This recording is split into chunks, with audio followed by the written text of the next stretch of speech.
What's up mga kastig? Welcome sa bagong channel na ito. Ang channel na ito hindi channel ng mga libro, hindi channel ng isang makatang Pilipinong totoo. Kasama ko pala si Rolly Macadagong TV and si Midel Guangco TV at saka si Andoy Clamano TV. Ngayong umaga pag-uusapan natin ang mga paksa na dapat nating pag-uusapan tungkol sa ating ikabubuhay at mga pagkain. Nandito kami ngayon sa Minas Halo-Halo. Masarap lang ang pagkain kasing sarap ko. Kasing sarap ko lang.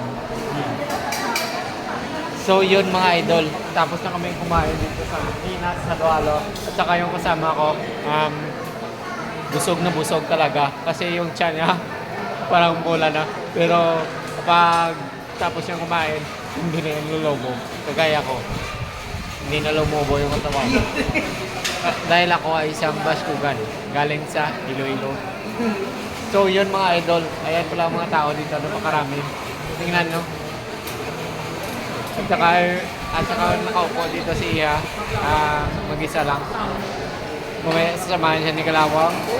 Gapin. At saka i-interviewon tungkol sa mga pagkain dito sa aming vlog.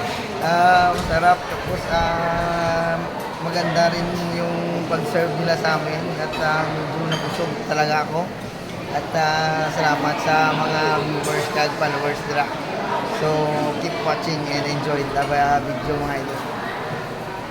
At ayun guys, narinig nyo na ang panig na aking matalik na kaibigan na okay pala dito yung mga pagkain.